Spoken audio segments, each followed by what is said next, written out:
Здраво на сите, добре дојдовте во 13-тата епизода од втората сезона на Издиши се, подкаст за поправка на секојдневното расположение. Често пати, уметноста се поврзува со изразување на креативност, потреба, мисли, но и различни чувства. Тие чувства секој од нас ги доживува на различен начин и ги искажува онака како што мисли дека е најправилно. Во време на анксиозност, депресија, ниска самодоверба и мотивација, потребно е да ги слушнеме нашиот внатрешен глас и да си ја следиме интуицијата, која понекогаш знае да не однесе до местото каде што може да најдеме решение за нашиот проблем или за нашата ситуација во која што моментално се најдуваме. Покрај класичните разговори, вежби и работилници со психолозите и психотерапевтите, постои друг начин да се опуштиме и да пробаме да ги смириме внатрешните немири, а тоа е преку уметноста. Малку повеќе на оваа тема, односно за арт-терапијата, ќе поразговараме со денешната гостинка. А пред да ја најавам мојата денешна гостинка, би сакала да ве потсетам дека можете да го користите кодот за попуст при закажување на разговор со било кој психолог, достапен на платформата Разговор МК. За да може да го искористите кодот со 15% попуст, ќе мора да ја симнете апликацијата Разговор МК на вашите мобилни уреди и при резервацијата да го запишете кодот Издиши се 15, секако ќе ви го оставам и во описот на оваа епизода. Исто така нашите пријатели од Себе Сложувалка имаат супер понуда за сите студенти и средношколци при закажување на разговор со било кој психолог и психотерапевт од тимот на Себе Сложувалка добивате 15% попуст. А моја денешна гостинка е лиценцираниот психолог, психотерапевт и арт-терапист Цветанка Штеројова-Бурзевска. Цветанка, здраво, добре дојдовте во новата епизода, како сте? Здраво, Симона, ви благодарам што ме поканивте да бидам дел од вашиот подкаст. Навистина ми е драго што сум тука и баш ми е мило што денеска ќе говориме за една веќе актуелна тема, иако пред 3 години кога почнав не беше се уште актуелна, и ми е драго што ете се повеќе и повеќе се актуализира, значи оној дел од психотерапијата каде што порано беше малку потиснат. А пред да почнеме официјално да зборуваме, ме интересира од каде добивте желба за арт-терапија? Што ве инспирираше? Искрена да бидам, тоа беше, да не звучам сега јас клише како другите, меѓутоа лично искуство. Се случија некои присврти во мојот живот и убави, неубави моменти се одеднаш и некако, иако идев на класична психотерапија, тоа не е ништо, значи нормално е. Меѓутоа ми требаше нешто плюс, нешто каде што не можам, што ќе правам со оние чувства кои што се внатре заробени во мене. Не можам да ги искажам или не смеам, затоа што живееш во заедница, како ќе те разберат, што ќе биде емоционално нестабилна и така натаму. Случајно почнав да истражувам на друг начин на кој би можело да биде и дојдов во допир со арт-терапијата. Така стапи во контакт со Европска федерација на арт-терапевти, со Британска асоциација и натаму продолжи мојата едукација во таа насока. Иако покрај гешталтот, ова ми е втората љубов, да кажам. Со низ. Ајде да им објасниме на нашите гледачи што всушност е арт или уметничка терапија.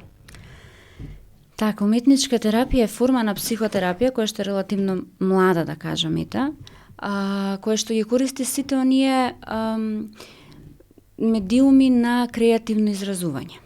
Што значи, овде вклучува и цртање, сликање, вајарство, драматерапија, музикотерапија, исто вклучува терапија со танц, значи со движење, има повеќе модалитети кои што ги користи.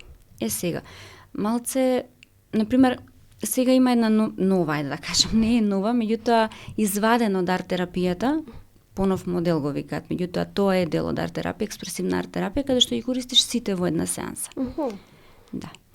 Интересно. Бираш, всушност, на клиентот што му е потребно, се не можеш да искористиш движење со цртање, со музика, со све, меѓутоа понекогаш можеш да ги склопиш сите тие работи во една сеанса.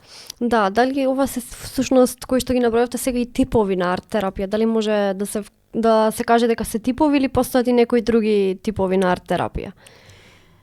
Тоа се принципи, ќе ви ги кажам и тие ми. Ова се како арт-терапијата е составена од овие делови. Значи сите овие драма, музика и така натаму, иако може да се сватат како посебни модалитети, всушност е сочинува арт-терапија. Пример, кога се запишав еве сега на магистратурата на арт-терапија во Шпанија, и сега имаш под тоа, значи ти си мастер по арт-терапија, меѓутоа ги учиш сите тие, музикотерапија, драматерапија, body movement и така натаму, сите тие ги поминуваш. Терапија со танц, мораш да ги поминеш, ги имаш како предмети кои што ги полагаш и всушност сите тие модалитети го сочинуваат арт-терапијата.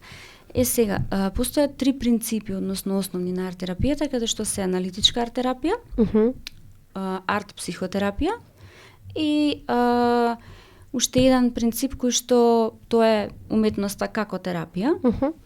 Најчесто ја користам барем јас првата, аналитичката арт-терапија, каде што седнува терапевтот со клиентот, додека клиентот работи терапевтот, тој си работи на свое, јас си работам на мое, ги знаеме границите до каде се, значи терапевтот мора да биде и обучен, збориме за обичен терапевт, каде што знае јасно да си ги постави границите, да биде свесен дека овде сум за клиентот и во моментот клиентот ако не може понатаму да проложи со задачата, прекинувам и јас, а не чека јас да ја доработам мојата, не си ти на терапија.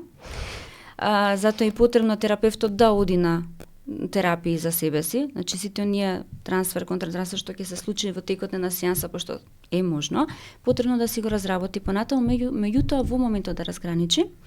И тука во тој процес е правата анализа заедно терапевтот и клиентот. Во смисол као завршуваме, кога ќе заврши клиентот, завршува и терапевтот, без разлика да не е довршено. И сега, не кажувам јас што гледам кај тебе, тука едноставно со прашања.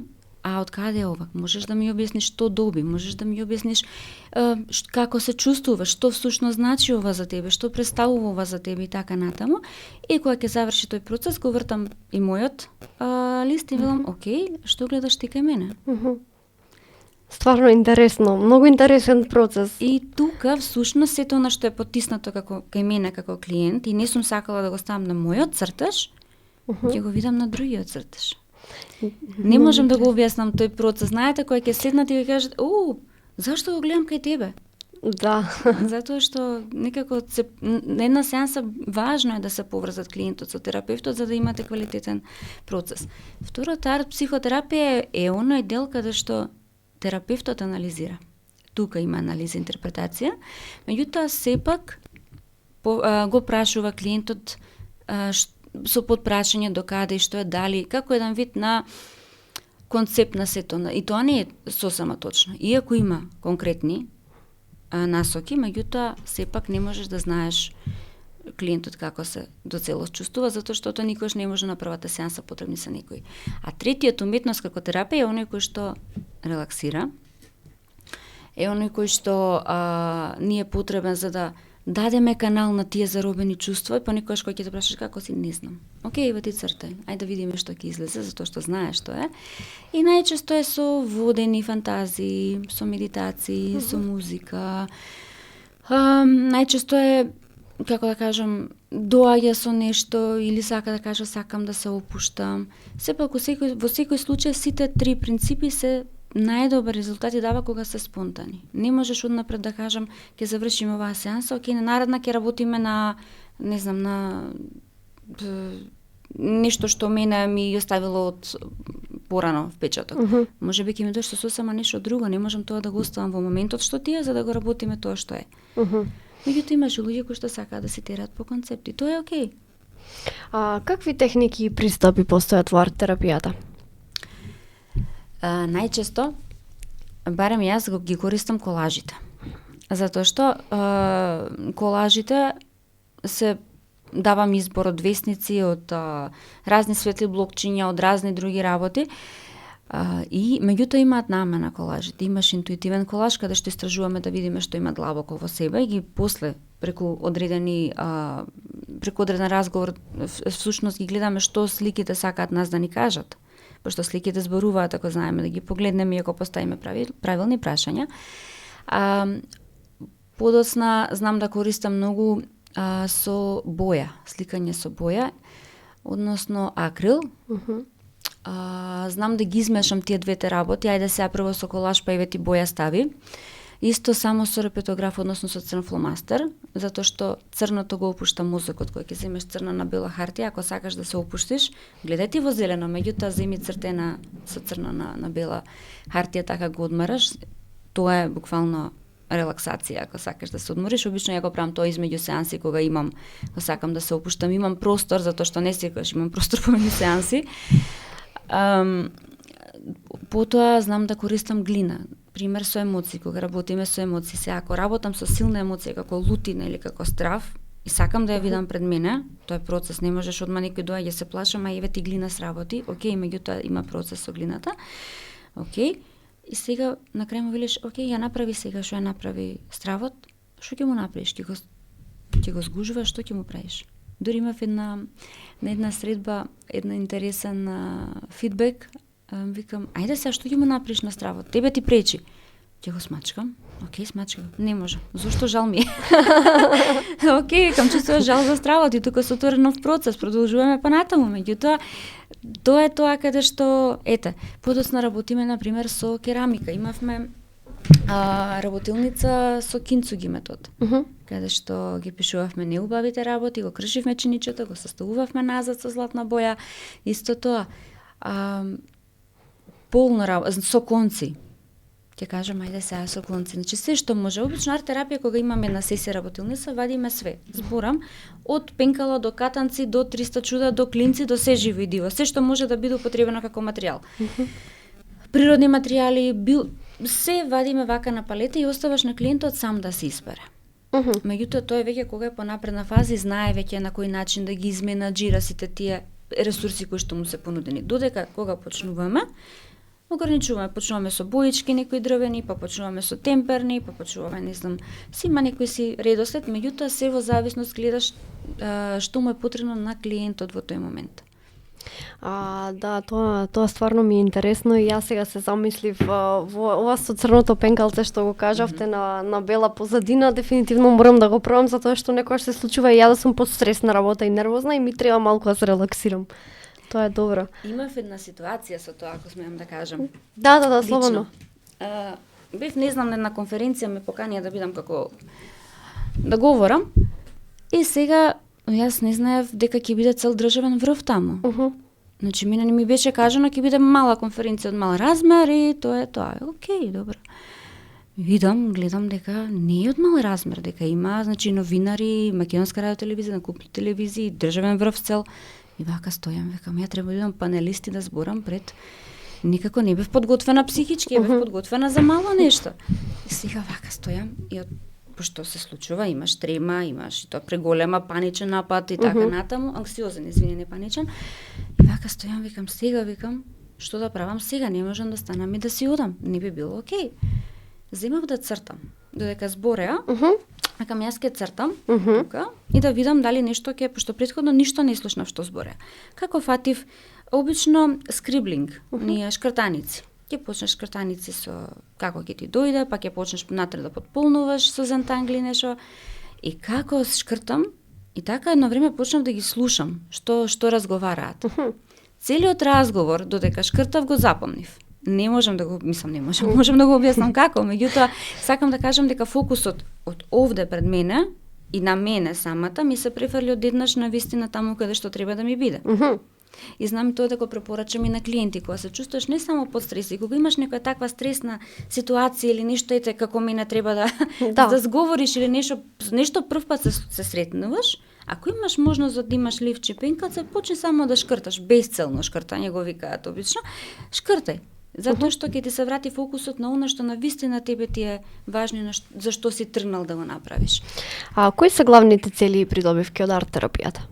Има многу. Значи не може да имаш негативни ефекти од тоа што ќе шкрташ, освен што ќе се измачкаш со боја целиот ако работиш со боја. Друго негативно не може, меѓутоа да напоменам дека сепак не е за секој. Значи секој нема да се пронајде во арт-терапијата и да работи. Затоа што не е важно дали имаш уметнички способности или не, немам ни ја. Навистина немам ни ја.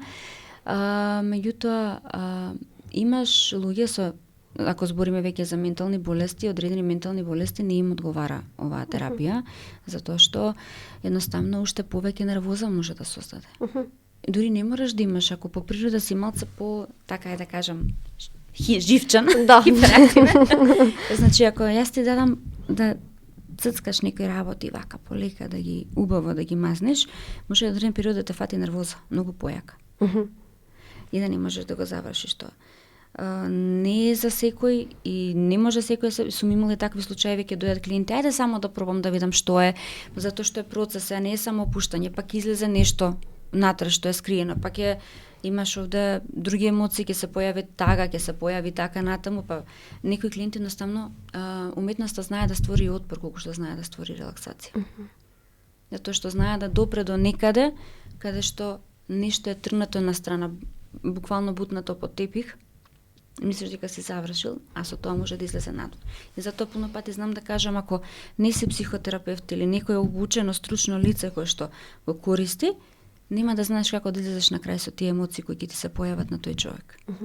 Значи сум работела со терапевти, сум држала исто на терапевтите без разлика, обично кои ќе кажат, ма ти си терапевт, нели знаеш ти да се смириш? Аха, да, знам тебе. Јас во одредени моменти не знам да се смирам, па и мене ми е потребно, што е многу јасно. Да. Затоа придобивките се, значи, се вратам назад, да не можам да зборам до утре сабајле за ова. Освен за стрес и релаксација. Значи, тоа е буквално канал, односно мост на поврзување од натрешното кон надворешното.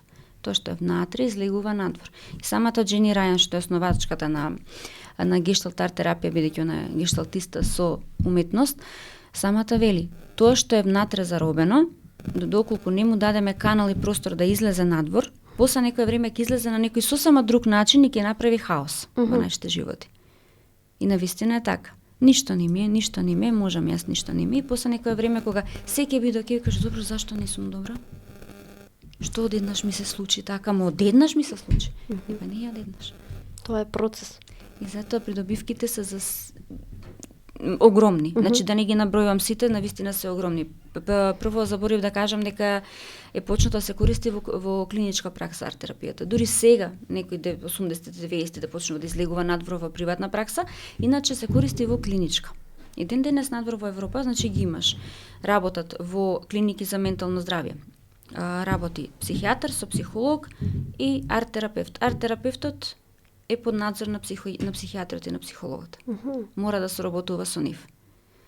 Иако, например, кај нас нема се уште едукација за тоа, и навистина се надам дека ќе има во брзо време, знам дека Германија уште го држа тоа. Имаш ти факултет за арт терапија, кој што 4 години си арт терапевт, со факултет, меѓутоа и смееш да работиш само во клиника, под надзор на психијатар и на психолог.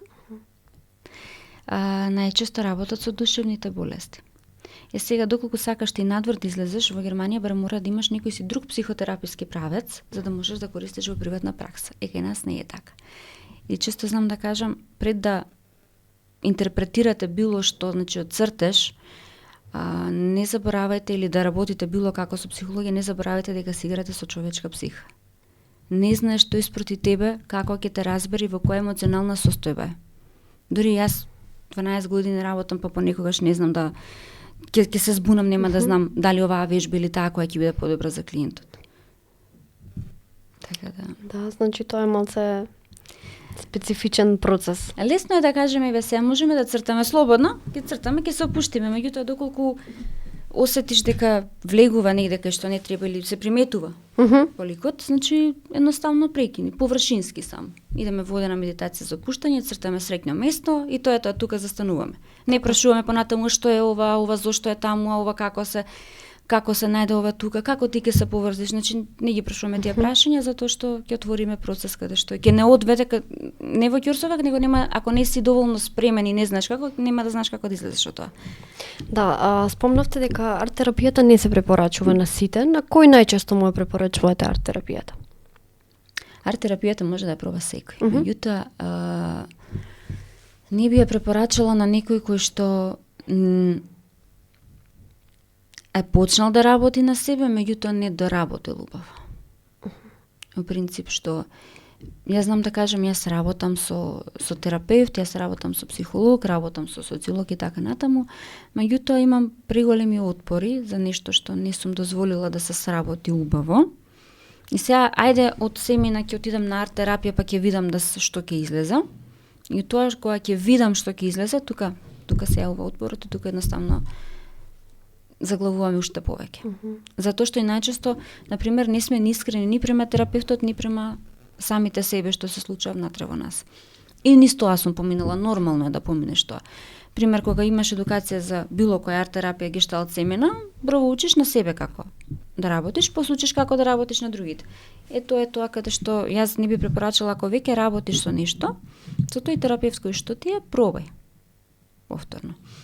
И нели некои потешки облици на ментални заболувања. Меѓутоа, до сега се има покажано добро кај шизофренија добро, значи имат напредок, деменција, Алцхаймерова, анксиозност, депресија. Нормално сум имала клиенти со депресија каде што ефектот, морам да го кажам, значи тешка депресија беше диагнозата поставена психијатар, во соработка со психијатар, ајде да пробаме со ова. Имавме, мислам дека цела година и посредби. Така некако беше, не ми текнува точно. Последната, кога беше повеќе, викам, ајде ќе цртаме на платно. Платното има многу интересна моќ, да кажам, врз луѓето, кои ќе ти дадат платно и четки. Прво беше, не знам што да цртам, ништо не ми, почна со некои темни, сиви бои, жолта, црна, бела. И како почна да црта, и одеднаш се појави дрво зелено, со, не знам, лулашка, со розови бои, вака и вака стои човекот и вика, ау, од каде излегува овие розовите бои? Почна да се смее. И вака стои, викам, добар си? Да, изненадувачки добро. Ја не верував во ова. Ја викам, да, меѓутоа е потребно, нели, процес и работа за да дојдеме до ова, јас не верував до ова. Да. Си продолжи од тој со лековите, не можеш така одеднаш да ја оставиш кога си, нели, со таа диагноза, меѓутоа продолжи да си работи дома. И многу се важни домашните задачи. Да, има и домашни задачи. Да, обично давам домашни задачи, која после сеанса, без разлика дали личен раст и развој, најчесто со тоа работам, и знам после сеанса да кажам, окей, за дома сработи го тоа и тоа. Имаш една недела да го сработиш тоа. И сега како ми доаѓаат клиенти по препорака и кога нема да дадам домашна задача, домашна немам овој ден? Немаш овој пат. Зашто? Баш ги сакам. Окей, добро, може да сработиш било што, меѓутоа, ете, сега толку е. Како изгледа една сеанса на арт-терапија и колку долго време трае? Многу интересно. До сега, обично една сеанса од 60 до 70 минути, меѓутоа знае до 90 да отидеме. Значи тоа е саат и пол, во зависност од потребите на клиентот. Кога доаѓаат на почеток, обично се по саат и пол и како понатаму поминува времето, се по саат време. Многу интересно, затоа што ќе мине малце така во по да кажем опуштена атмосфера, тоа го добиваме од клиентите, као ти не си типичен психолог. Како бе, викам, каков е тој типичен психолог, објасни ми, викам, што мене ме двои. Па така полабаво е. Па да, знам дека е полабаво, затоа што ако јас нормално си имаме граници, да се разбереме, се не е тоа без граници. Меѓутоа, опуштено типо од тебе, вода, кафе, чајче, сакаш нешто, нема она класично со кревет, седиме вака, столче на столче, добро, ајде ќе работиме масичка, нас и така натаму. И најчесто клиентите, тие барем што се повеќе време со мене, знаат да се донесат нешто за грицкање. Последен пат имав, ја донесов нешто гладна сум, може, окей, само викам, додека работиме, кога ќе разговараме тогаш. Значи, поставуваме се, ипак има така изгледа една, доаѓа клиентот, поставуваме цели за тоа и за тоа ќе работиме, кажува со што е дојден, обично прашувам со што си дојден кај мене денес, за да видиме што е. И обично кажуваат, а доколку не кажат, тогаш вадиме, обично ги викам ти експерименти. Ајде, како експерименти за опуштање, ама оди ми подлабоко. Пример, има еден со пештера, ајде да видиме што има во пештерата. Значи пештерата е символика за твојата подсвест, ајде да видиме што има таму, па ајде вадиме од таму, меѓутоа цртаме. Не го раскажуваме јас вака и вака си поминав во експериментот, туку велам, окей, ајде сега земи црте, после ќе разговараме, ќе ми кажеш како ти било со тоа, фактички споредба, како ти е сега со ово откако го извади.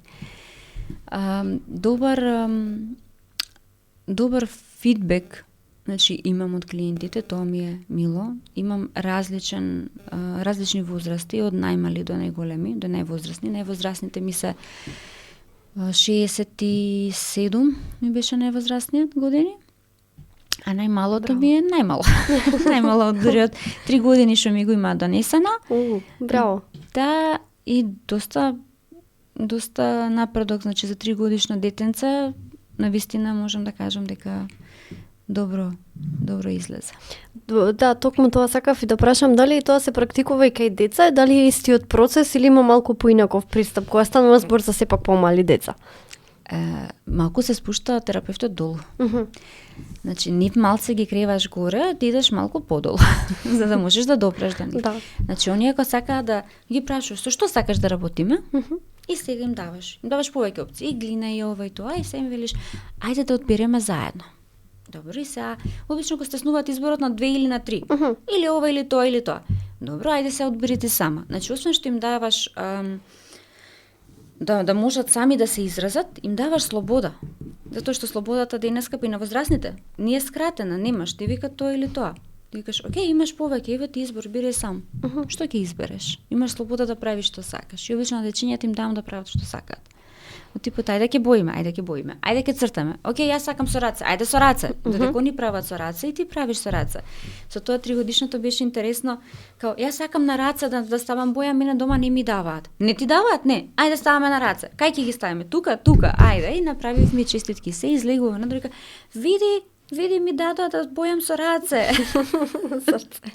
Тоа беше баш онака бесценете се оние моменти кои ќе видиш дека другата страна е задоволна. Да. Навистина. Например, знаеме да го истражуваме, ајде што е тоа ништо. Имав еден клиент као не знам ништо, тоа ми е ништо. Ајде да видиме што има внатре во ништото. Излезе работи многу повеќе, значи не беше ништо, туку беше нешто, само што се малку повеќе собрал. Сега вака кога си рационално не можеш да ги видиш тие работи. Меѓутоа затоа и велам, ако не можеш да видиш како е, нацртај. И со децата е многу подруго. Сакаат да работат децата. Да. Има една вежба каде што еве може да ја споделам, па кој сака може да се направи внатре и надвор. Значи црташ само контура на тело до тука некаде и сега како се чувствувам внатре, што е тоа? Еден вид на маска, меѓутоа на друг начин представена. Внатре црташ како се чувствуваш, а како е од надвор? Како јас го доживувам од надвор? Како другите ме доживуваат, зависност како ти се чувствуваш во тој момент? Дали сакаш да видиш како ти гледаш кон надвор или дали си во тоа фаза каде што ќе речат луѓето, па што ќе кажат, тогаш црташ како мислам дека оние ме доживуваат од надвор. И многу е добро каде што ќе видиш како всушност си.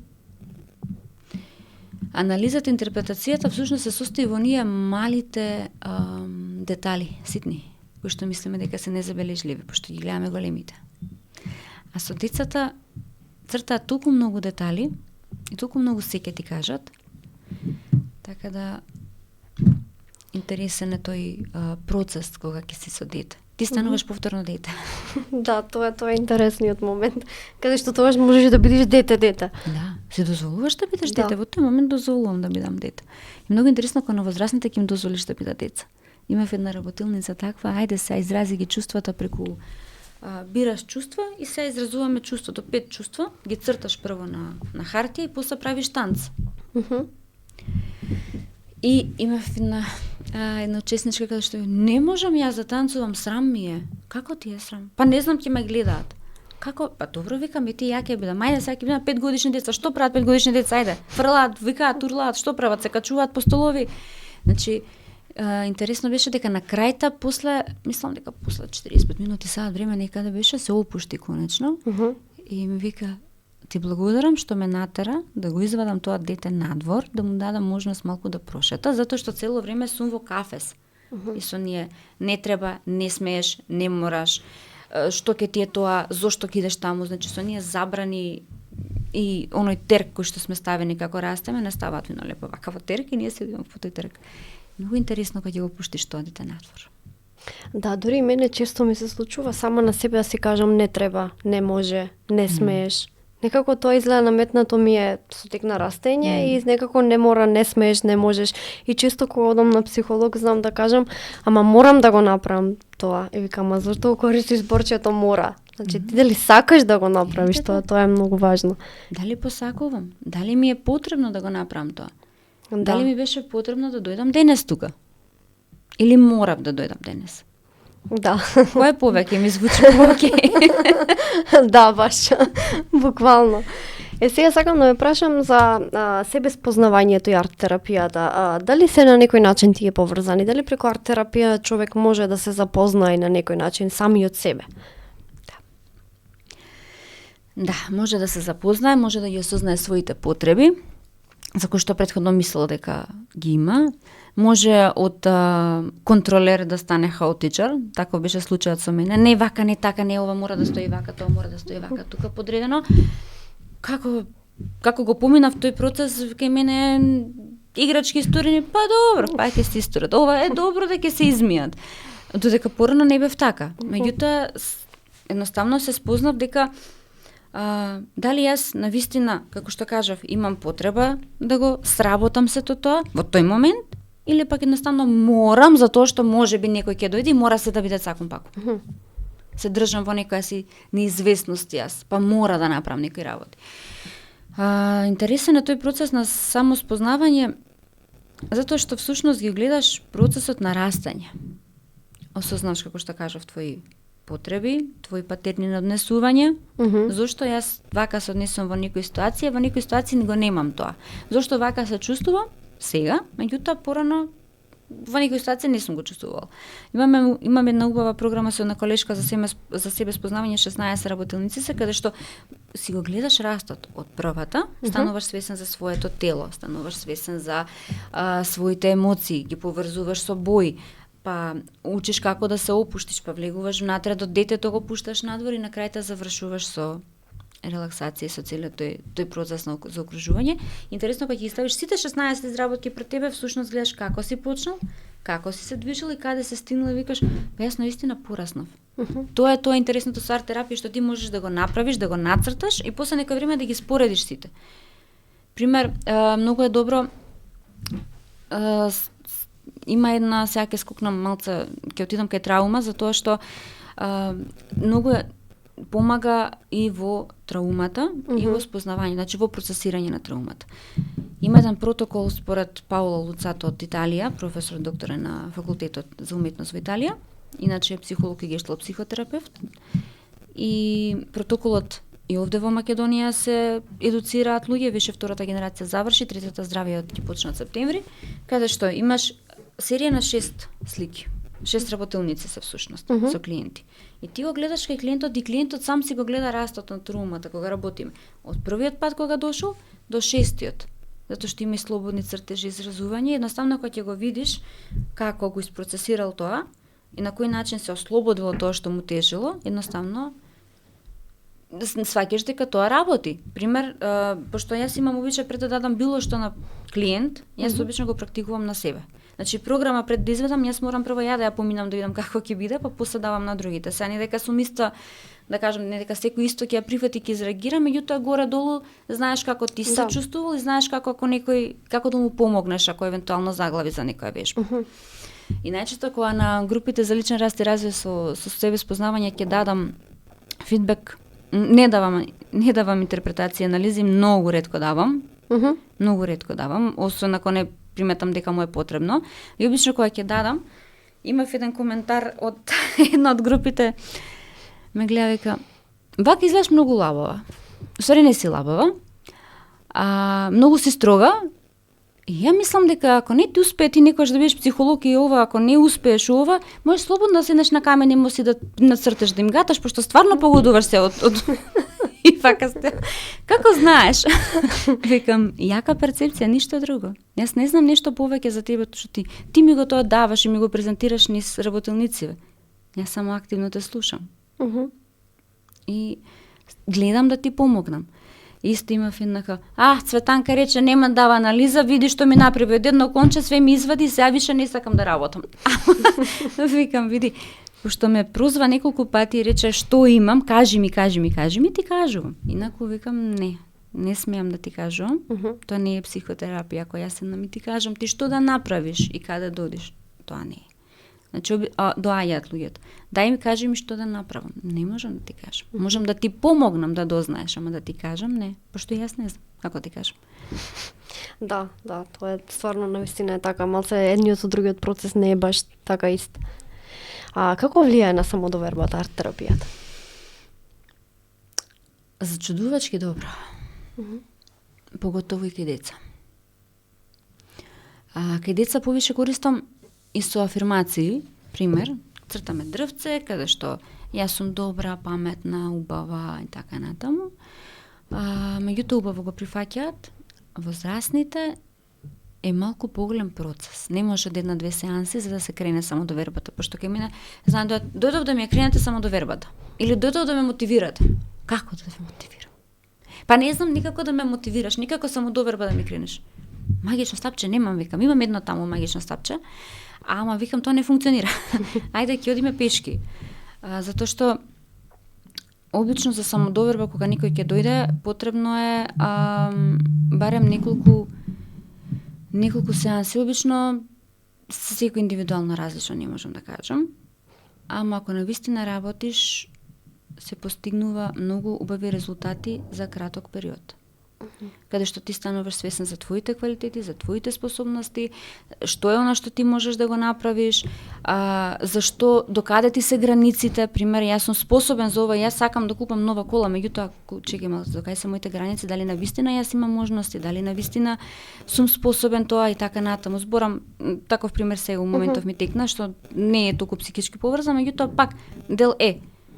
Нели ги имаме оние афирмации, јас можам, како баш вчера се смеев со братучет ми викам, леле ми треба психологија на уметност од Виготски, не можам да ја најдам, значи само на англиски ја нема. И неколку дена ја барам и он вика, ај ќе видам овде у Германија у библиотекава, можеби ја има, ќе ти ја пратам. И вечерта, после муабетот со него, отварам Facebook и ми излага на македонски психологија на уметност од Виготски, вака стојам. Еве, викам сега, викам братучет, одам да мислам, ќе одам да купам кола. И викам, може утре ќе имам и кола. Почна да ми се смее, не функционира така тие работи. Викам, знам, ама да си пробам среќата. Да. Така да, арт-терапијата и самодовербата од другата страна сработуваат многу добро ако некој те води низ тој процес. Мада можеш и сам. Со ние што се вежбички кои што постојат. Само пак, под надзор на некој што е стручен, ќе кажам. Дали мислите дека полесно е да се искажат емоциите и чувствата преку разговор или преку цртање или некако друго креативно изразување? Двете комбинација. Разговорот си има своји квалитети. Цртањето си има своји квалитети. Сега кога ќе ги споиш тие квалитети двете заедно исто, тука добиваш многу поквалитетен увид во сето она што го имаш во себе. Затоа што не можеме да ги раздвоиме невербалното од вербалното. Вербалното ќе го кажам, многу зборам, ќе кажам се што имам вака и мислам дека сум кажал се, меѓутоа кога ќе кажам ај сега да цртаме да видиме, и таму ќе излезе плюсушо нешто. Ама кога ќе ги дадеш двете комбинација, ќе почнеш со разговор, па ајде сега ќе цртаме, па ајде сега пак ќе го продолжиме разговорот врз основа на тоа. Тука веќе имаш еден цел процес каде што и нешто што си мислел дека е завршено, можеш да го завршиш во тоа. Ги споменавме неколку пати стресот и анксиозноста. Како арт-терапијата всушност помага да се намали стресот и анксиозноста?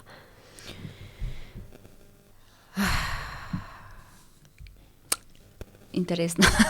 Многу помага, затоа тој е всушност и намената незина првично.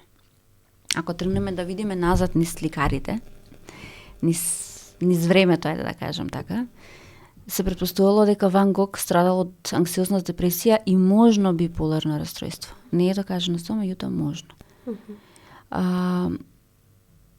Подоцна, овој што е Мунк, што го има нацртано врисок, исто и он, анксиозност, депресија. Фрида Кало, исто.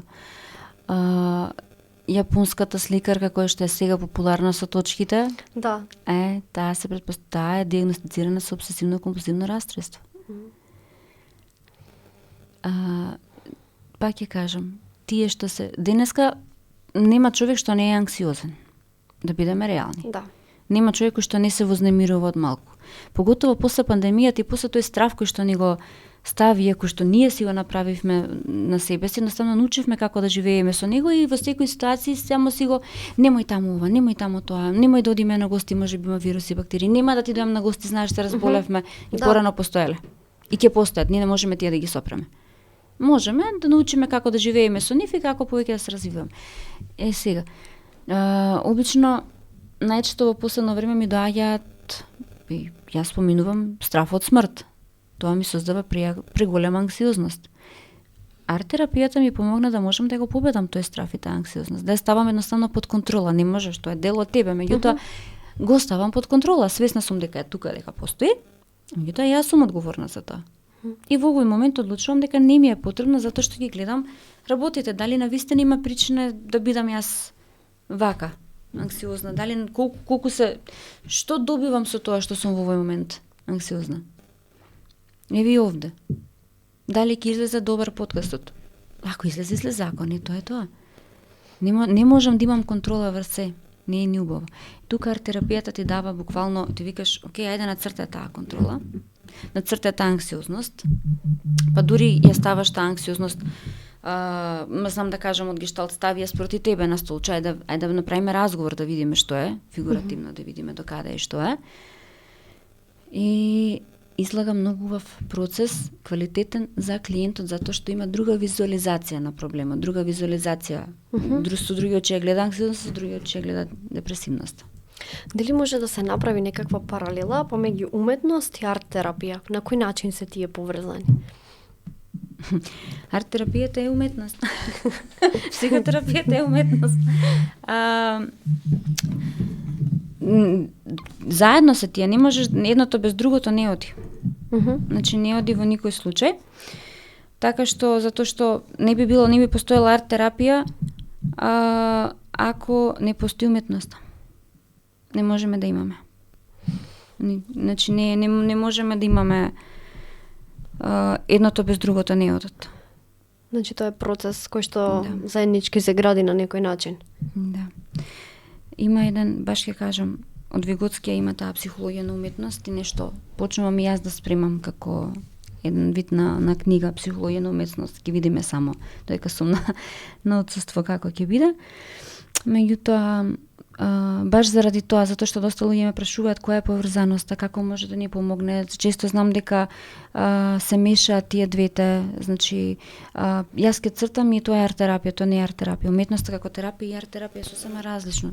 Слични се, меѓутоа ова е психотерапија, а ова е више за релаксација и само нака за опуштање, ако јас сакам да добијам моментално нешто за себе. А психотерапијата е нешто ако сакам на вистина да решам со тоа. Да, на некој начин процес на изградба е арт-терапијата. Да.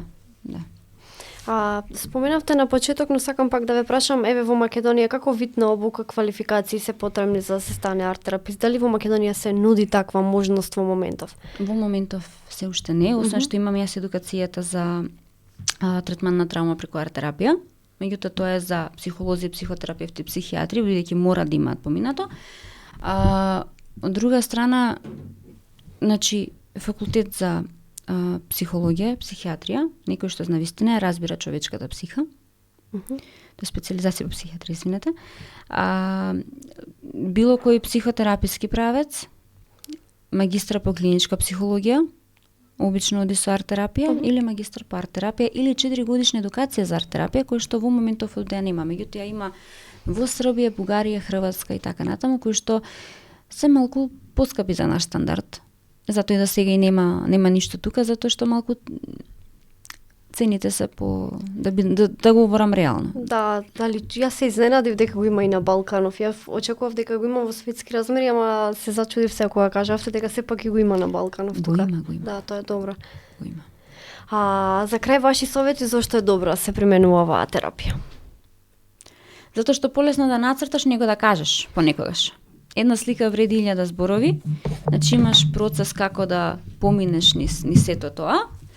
И едноставно полесно е да се не побрзо, него доаѓаш до ослободување. Едноставно се тоа на што, на пример, јас ќе кажам, па добро сум, да, најчесто тоа прашање. Како се? Добро сум. Да. Па не сум баш ништо добро, затоа што позадина јас имам осамено, затоа што позадина мене ми е криво, затоа што не знам, чувствувам дека криво ми е дека нешто не знам доволно добра, чувствувам чувство на вина и така натаму, меѓутоа јас сум добро. Да, тоа е класичното прашање. Како си, на кој што ние сите магично одговараме? Добро сум. Да. Некако тоа е како узречица стана тоа, сите добро сум, да. Ако ти кажам, ај нацртај тоа добро како изгледа, како да го нацртам доброто? Не знам, ете добро се, нацртај што значи добро. Пробај, ќе видите како е. Сега се замислив што би нацртала. Пробајте слободно. Да, стварно, навистина многу добра пракса, преку која што преку цртање можеш да ги искажеш своите емоции, ако некој не може да ги каже гласно, барем може да ги нацрта. Така. Ви благодарам на гостувањето. Благодарам и на вас. А вие, драги гледачи, не заборавајте дека преку уметноста може да ги скажете вашите мисли и чувства, покрај тоа токму уметничката терапија може да ви помогне да излезете од сопствените мисли и да бидете малку полни со самодоверба и креативност. Би сакала да ве потсетам дека може да го користите кодот за попуст при закажување на разговор со било кој психолог достапен на платформата Разговор МК. За да може да го искористите кодот со 15% попуст, треба да го запишете кодот издиши се 15. Исто така нашите пријатели од Себесложувалка имаат супер понуда за сите студенти и средношколци. При закажување на разговор со било кој психотерапевт од тимот на Себесложувалка добивате 15% попуст. За крај би сакала да додадам дека не сте сами и секогаш може да се потпрете на сигурно рамо, а тоа е она на психолозите и психотерапевтите. Тие со сигурност ќе ве насочат како да се изборите со сите ваши животни ситуации.